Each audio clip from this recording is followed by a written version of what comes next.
É muito difícil para o torcedor entender o Pedro no banco. Por mais que existam explicações, justificativas, etc., é muito difícil. Eu acho que ontem o Flamengo fez aquilo que dele se espera, né? Não acho que é motivo para também jogar muito confete, porque esse deveria ser o padrão das atuações, em termos de concentração, preparação, levar o jogo a sério, não menosprezar o adversário, tudo diferente do que aconteceu contra o Central Córdoba, né? Eu sempre tenho dito que aquele jogo ele condicionou todos os outros jogos.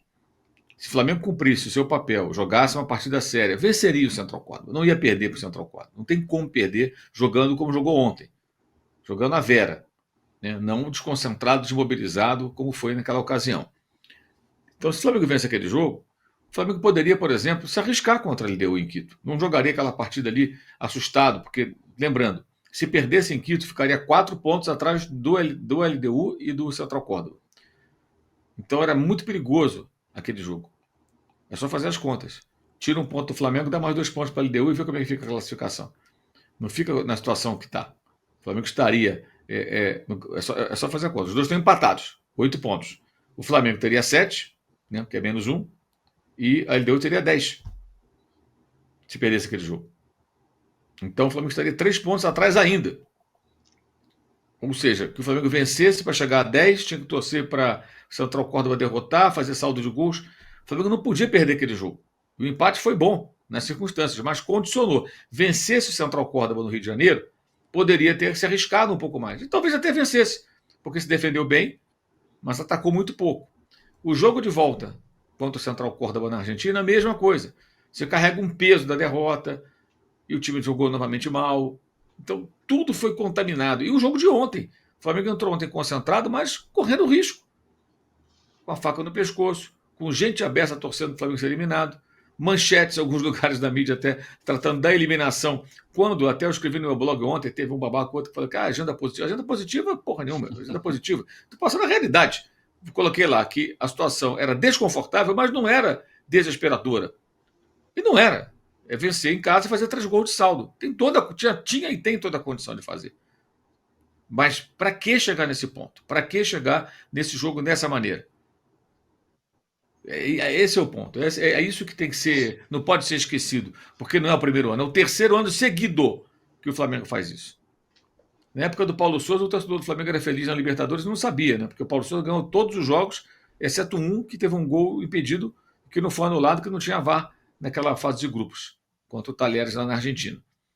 Então, o que o Flamengo fez no ano passado, no retrasado desse ano, não é aceitável para um clube de tal investimento, jogando contra adversários mais fracos, mas não era uma situação desesperadora.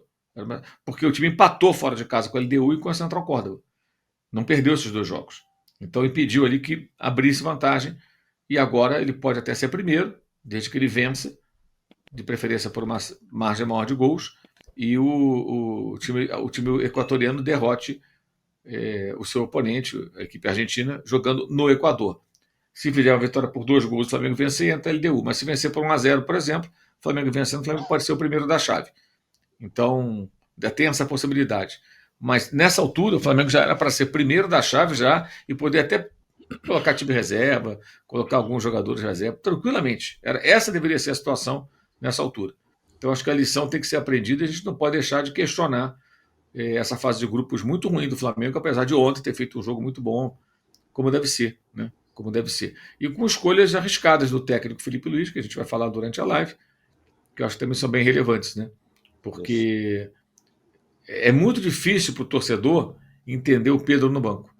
Por mais que existam explicações, justificativas, etc., é muito difícil. Por mais que o trabalho sem bola de quem foi escalado, mesmo não fazendo muito com a bola, tenha sido importante para que o time conseguisse se impor, não correr riscos, encurralar o adversário no seu campo. É difícil para o torcedor entender isso. É difícil para a parte da mídia entender isso. Ontem mesmo na transmissão, foi um comentário assim, não é porque que o Pedro não está na sua melhor forma. Não é só porque o Pedro não está na melhor forma, porque o Pedro não faz o trabalho que o técnico quer. Ele não tem essa característica. Vai ter que desenvolvê-la, vai ter que. Enfim. Então, por isso, Pedro Arrascaeta, até eu falei sobre essa semana aqui, gravei vídeo e tal, vão jogar menos vezes juntos. Podem jogar juntos, mas circunstancialmente. Ontem foi por alguns minutos. E isso deve continuar. Mas ele foi bem ousado, e aí tem que até elogio, a coragem. Porque quando ele coloca o Pedro no banco, ele assume um risco muito grande. Se dá tudo errado ali. Se vira 0-0, imagina a bronca. Estagiário, botou o Pedro no banco, se o Pedro tivesse aí, tinha feito no mínimo 2 gols, tudo isso seria dito. Então acho que ele foi corajoso ontem e deu certo. Então merece, acho que até o elogio por ter corrido riscos e ter conseguido sucesso na sua empreitada. Alô, tropa da S1 Live. A propaganda é a alma do negócio. Quer ver a sua marca estampada aqui diariamente na S1 Live? É só chamar agora no e-mail contato@s1live.com.